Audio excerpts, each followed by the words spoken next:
TV 24 news ವಾಹಿನಿಗೆ ಸ್ವಾಗತ.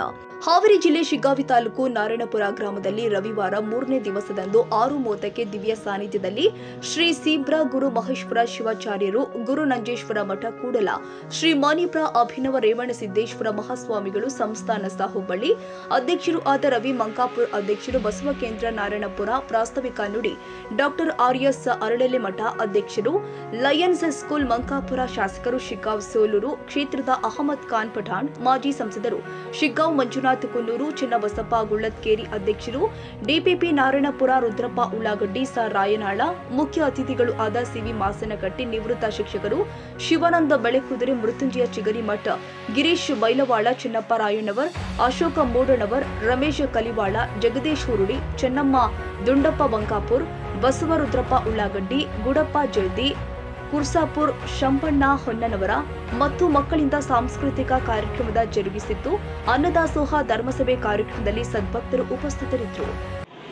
ಬಸವಣ್ಣನವರ ವಿಚಾರಗಳನ್ನು ನಾವು ಓದಿದಾಗ, ಬಸವಣ್ಣನವರ ವಿಚಾರಗಳನ್ನು ನಮ್ಮ ಜೀವನದಲ್ಲಿ ನಾವು ಅಳವಡಿಸಿಕೊಂಡಾಗ ನಿಜವಾಗ್ಲೂ ಕೂಡ ಈ ಸಮಾಜ 12ನೇ ಶತಮಾನದಲ್ಲಿ ಯಾವ ಹೀನಾಯ ಪರಿಸ್ಥಿತಿ ಅಂತ ಹೇಳಿದ್ರೆ, ಸಮಾಜದಲ್ಲಿ ಪುರೋಹಿತರು, ಕ್ಷತ್ರಿಯರು, ವೈಶ್ಯರು, ಶೂದ್ರರು ಅಂತ 4 ಪಂಗಡದಲ್ಲಿ ಪುರೋಹಿತ ಶಾಹಿಗಳ ಒಂದು ದಬ್ಬಾಳಿಕೆ, ಧರ್ಮವನ್ನು ಏನೋ ಧರ್ಮ ತಮ್ಮ ಕೈಯಲ್ಲೇ ಇದೆ, ತಾವೇ ಧರ್ಮಕ್ಕೆ ಮೂಲ, ನಾವೇ ಸ್ವರ್ಗಕ್ಕೆ ಹೋಗೋರು, ಬಾಕಿಯೆಲ್ಲ ನರಕಕ್ಕೆ ಹೋಗೋರು ಅನ್ನೋ ವಿಚಾರದಲ್ಲಿ ಸಮಾಜ.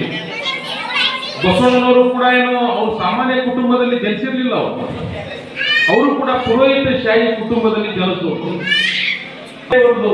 ಪುರೋಹಿತ ಶಾಹಿ ವರ್ಗದಲ್ಲಿ ಹುಟ್ಟಿ ಪುರೋಹಿತ ಶಾಹಿ ವರ್ಗದ ಆಚರಣೆಗಳನ್ನು ವಿರೋಧ ಮಾಡಿ ಬಸವ ಅವರ ಆಶೀರ್ವಾದ, ಅವರ ಒಂದು ದಿವ್ಯ ಸಾನ್ನಿಧ್ಯ, ಅವರ ಪ್ರದೇಶದಿಂದಲೇ ನೀವೆಲ್ಲರೂ ಗುರುಗಳಲ್ಲಿರುವಂಥ ತಮ್ಮಲ್ಲಿರುವಂಥ ಅಪಾರ ಶ್ರದ್ಧೆ ಹಾಗೂ ದಾನ ಮಾಡುವಂಥ ಪ್ರವೃತ್ತಿ, ಚಿಕ್ಕ ಕೆಲಸವನ್ನು ತಾವನ್ನೇ ತಾವು ತೋರಿಸಿಕೊಂಡು ನಿಜವಾಗ್ಲೂ ಯಾವುದು ಬೇರೆ ಗ್ರಾಮದಲ್ಲಿ ಶಕ್ಯ ಇಲ್ಲ ಅನ್ನೋದು.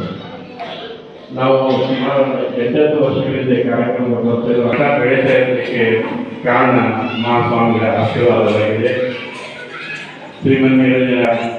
ಶ್ರೀಮನ್ನಿರಂಜನ ರಾಜೀವ್ ಇದರ ಮನ್ನಿಕೊಂಡು ನಿರಂಜನ ಶ್ರೀ ಋಷಿದ್ಧ ಮಹಾಸ್ವಾಮಿಗಳವರ ಒಂದು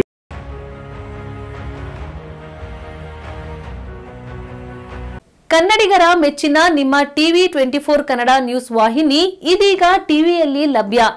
ಕರ್ನಾಟಕ ಮತ್ತು ದೇಶ ವಿದೇಶದ 360 ಡಿಗ್ರಿ ಸುದ್ದಿ ಹಾಗೂ ಉತ್ತರ ಕರ್ನಾಟಕ, ಬೆಳಗಾವಿ, ಬಾಗಲಕೋಟೆ, ಧಾರವಾಡ, ಹಾವೇರಿ, ಗದಗ, ಬಿಜಾಪುರ ಜಿಲ್ಲೆಯ ಕ್ಷಣ ಕ್ಷಣದ ವಿವರವನ್ನ ಪಡೆಯುವುದಕ್ಕೆ ಟಿವಿ 24 ಕನ್ನಡ ನ್ಯೂಸ್ ವಾಹಿನಿಯನ್ನ ಲೈಕ್ ಮಾಡಿ, ವಿಡಿಯೋಗಳನ್ನ ಶೇರ್ ಮಾಡಿ, ಕಮೆಂಟ್ ಮಾಡುವ ಮೂಲಕ ನಮ್ಮ ವಾಹಿನಿಗೆ ಸಹಕಾರ ನೀಡಿ ಮತ್ತು ಚಾನೆಲ್ ಅನ್ನ ಸಬ್ಸ್ಕ್ರೈಬ್ ಮಾಡಿ. Thank you.